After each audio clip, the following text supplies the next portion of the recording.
भारत में सर्वाधिक बिक्री वाली ई स्कूटर ओकिनावा अब आपके शहर बालाघाट में। New Okinawa I praise plus intelligent scooter, the one for all scooter 2 से 3 घंटे में फुल चार्ज 160 किलोमीटर की रेंज पर उपलब्ध। साथ में भारत सरकार की फेम 2 स्कीम के तहत 49,500 की subsidy. Okinawa praise pro electrifying India की फर्स्ट स्वेग स्कूटर 2 से 3 घंटे में फुल चार्ज 110 किलोमीटर की रेंज में उपलब्ध। भारत सरकार की फेम 2 स्कीम के तहत 28,500 रुपये की सब्सिडी। सुनील ई बाइक मोटर FCI गोदाम के सामने, Gondia road, Kosmi, Balaghat. Sai motor girls school के सामने, लांजी में संपर्क करें 9329075209। प्रकृति ई बाइक बैहर में संपर्क करें 9754096514।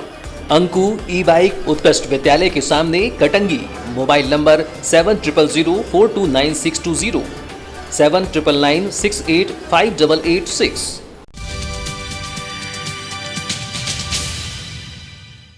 बुलेटिन न्यूज बालाघाट में स्वागत है। शुरुआत करते हैं पंचायत चुनाव की खबरों से आज के बुलेटिन की। त्रिस्तरीय पंचायत चुनाव के पहले और दूसरे चरण के लिए जारी अधिसूचना के तहत आज मंगलवार को विकासखंड खैरलांजी और बैहर में एक उम्मीदवार ने अपना नाम निर्देशन पत्र जमा किया। नामांकन जमा करने की अंतिम तारीख 20 दिसंबर है। इस वजह से भी पंचायत चुनाव में दावेदारी करने वाले उम्मीदवार जल्दबाजी नहीं दिखा रहे हैं। बालाघाट जिले में पंचायतों के चुनाव 3 चरणों में संपन्न कराए जाएंगे। जिला पंचायत सदस्य, जनपद पंचायत सदस्य, सरपंच एवं पंच के निर्वाचन के लिए प्रथम चरण में 6 जनवरी को विकासखंड बैहर, परसवाड़ा, वाराशिवनी एवं खैरलांजी के गाँव में मतदान कराया जाएगा। इसी प्रकार दूसरे चरण में 28 जनवरी को विकासखंड लांजी, किरनापुर एवं कटंगी के गाँव में तथा तीसरे चरण में 16 फरवरी को विकासखंड बालाघाट, लालबर्रा एवं बिरसा के गाँव में मतदान कराया जाएगा। पहले और दूसरे चरण के लिए निर्वाचन की अधिसूचना जारी होने के साथ ही नाम निर्देशन पत्र जमा करने की प्रक्रिया भी प्रारंभ हो गई है। नाम निर्देशन पत्र निर्धारित दिनों में सुबह 10:30 बजे से अपराह्न 3 बजे तक जमा किए जा सकेंगे। प्रत्याशियों द्वारा जमा किए गए नाम निर्देशन पत्रों की जांच 22 दिसंबर 2021 को की जाएगी। चुनाव नहीं लड़ने वाले प्रत्याशी 23 दिसंबर को अपराह्न 3 बजे तक अपने नाम वापस ले सकेंगे। नाम वापसी के बाद शेष बचे प्रत्याशियों को 23 दिसंबर 2021 को चुनाव चिन्हों का आवंटन किया जाएगा। विकासखंड बैहर, परसवाड़ा, वाराशिवनी, खैरलांजी के गांव में 6 जनवरी 2022 को प्रातः 7 बजे से अपराह्न 3 बजे तक मतदान होगा। दूसरे चरण में विकासखंड लांजी, किरनापुर एवं कटंगी के गाँव में 28 जनवरी को प्रातः 7 बजे से अपराह्न 3 बजे तक मतदान होगा। पंच पद के प्रत्येक अभ्यर्थी को अपने नाम निर्देशन पत्र के साथ आयोग द्वारा विहित प्रारूप में एक घोषणा पत्र एवं उसके साथ घोषणा पत्र का सार तथा सरपंच, जनपद पंचायत सदस्य एवं जिला पंचायत सदस्य के प्रत्येक अभ्यर्थी को अपने नाम निर्देशन पत्र के साथ एक शपथ पत्र एवं शपथ पत्र का सार प्रस्तुत किया जाना अनिवार्य है।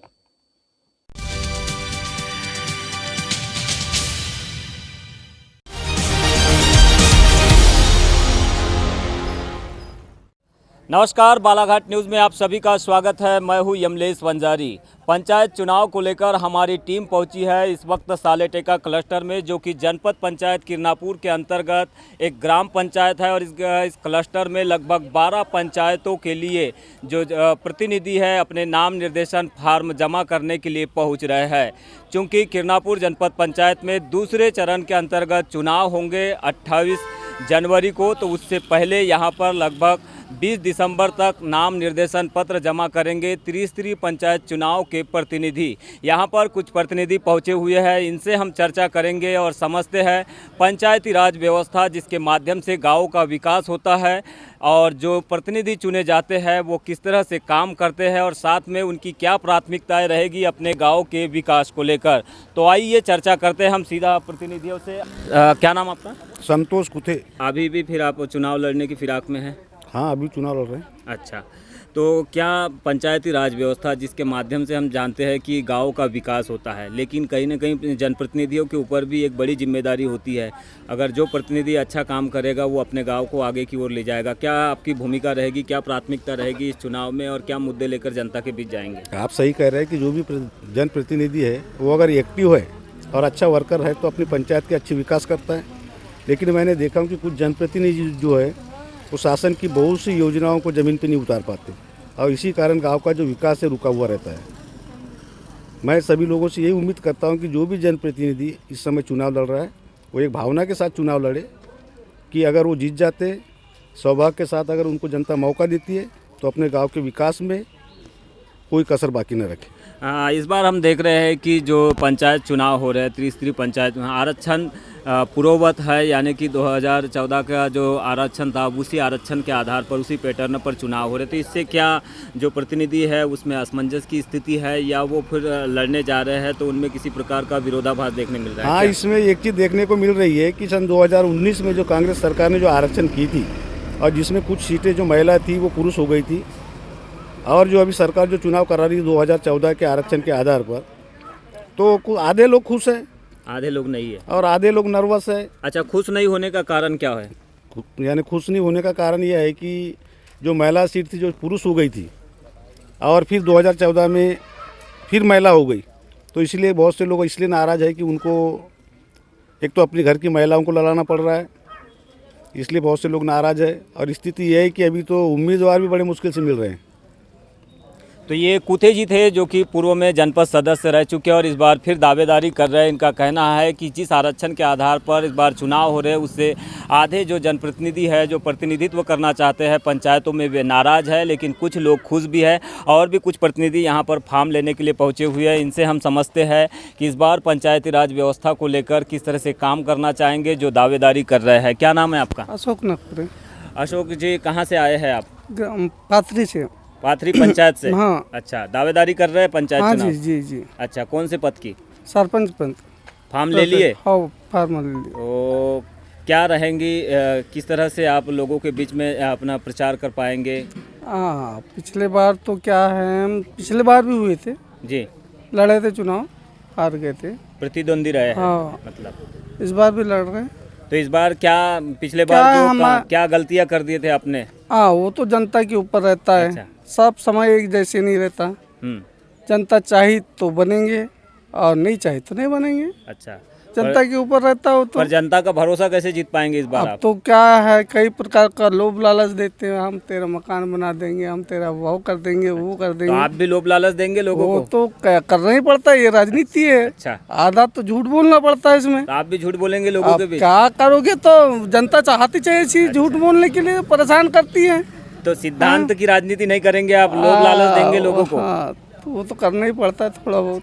चलो, ये तो ठीक है। ग्राम पंचायतों में काफ़ी सारी योजनाएं चलती है कि पिछली बार के चुनाव में आपको लगा कि जो आप चुन के गए थे, लोगों ने जिनके ऊपर भरोसा है उन्होंने अपने अनुरूप जो योजनाएं हैं सरकार की उनके अनुरूप काम कर पाया? क्या लगता है आपको? हमारे गांव में तो बहुत सारी ऐसी टूटी है कि जो काम नहीं हो। एक तो पक्की नालियाँ नहीं है गाँव में, अब वो लोगों को बताना पड़ता है कि नाली नहीं, रोड नहीं है, मकान नहीं बना है। बहुत कम मकान बने हैं, प्रधानमंत्री आवास योजना बहुत कम बना है। नल जल योजना है आपके गांव में? अभी चालू, वो अभी तो चालू काम कम से साल भर से कर रहे हैं तो नहीं हो रहा है। अच्छा, सड़कें अच्छी है? वो भी खराब हो गई, पूरी खत्म हो गई। 10-15 साल पहले की रोड बनी थी। और पीएम हाउसिंग योजना, मकान योजना जो है वो तो है ही नहीं ना, बताया ना आपको, इसमें बता तो भी इतने रहा हूं। सारे मुद्दे होने के बावजूद आप बोल रहे हैं कि लोभ लालच देकर चुनाव लड़ेंगे? वो तो क्या लड़ना ही पड़ता है अब तो। अच्छा, तो ये नकपुरे जी थे पाथरी पंचायत से, पंचायत प्रतिनिधि के तौर पर नामांकन लेने के लिए यहाँ पहुँचे थे। इनका कहना है कि जो चुनाव होते हैं उसमें कुछ हद तक तो लोगों से झूठ भी बोला जाता है, ये इनका विचार है। लेकिन मेरा ऐसा मानना है कि राजनीति जो है वो सिद्धांत की होती है, विचारों की होती है, लोगों के कल्याण की होती है। अगर लोगों का कल्याण निहित हो तो लोग ऑटोमेटिक अपने प्रतिनिधि को चुनना पसंद करते हैं। बालाघाट न्यूज़ के लिए यमलेश वंजारी।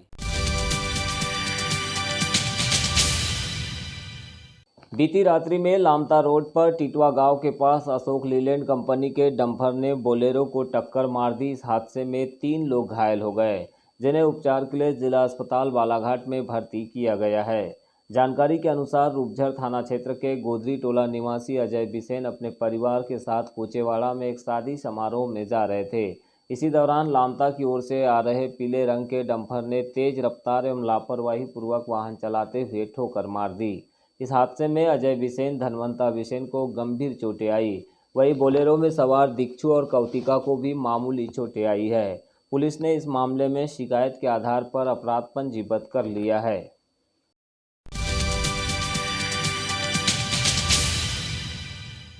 भाजपा किसान मोर्चा के अध्यक्ष जितेंद्र मोहारे ने आज जिला भाजपा कार्यालय में पत्रकारों से चर्चा की।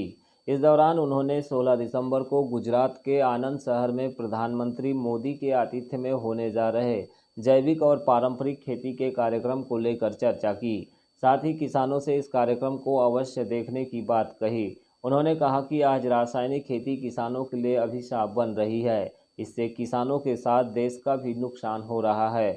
वार्ता में उनके अलावा यशवंत लिल्हारे, महेश शरणागत और अन्य पदाधिकारी भी मौजूद रहे। जिले के समस्त किसान साथियों से, समस्त किसान मंडल के सदस्यों से, किसान समिति से और भाजपा के पदेन मंडल के अध्यक्ष महोदय से अनुरोध करूंगा और नगर के भी सभी सामाजिक बंधुओं से अनुरोध करूंगा कि माननीय मोदी जी का रासायनिक खेती से किसानों को हटाकर जैविक खेती, प्राकृतिक खेती में जो प्रसारण हो रहा है 16 तारीख को 11 बजे से 1 बजे तक, कृपया मैं आप लोगों से हाथ जोड़कर विनती करता हूँ उस प्रसारण को जरूर देखें, जाकि हम लोग रासायनिक खेती कैसे कर रहे हैं और कितने लोगों का नुकसान हो रहा है, सब लोगों का, पूरे देश में, हमारे परिवार का, हमारा जीवन के साथ खिलवाड़ हो रहा है, उसको बचाने के लिए माननीय मोदी जी ने पूरे देश भर में पहल रखी है कि जैविक खेती और रासायनिक खेती को खत्म करके जैविक खेती और प्राकृतिक खेती को किसान को और उत्प्रेरित कर रहे हैं, जिससे कर सके और इंसान का जीवन बच सके।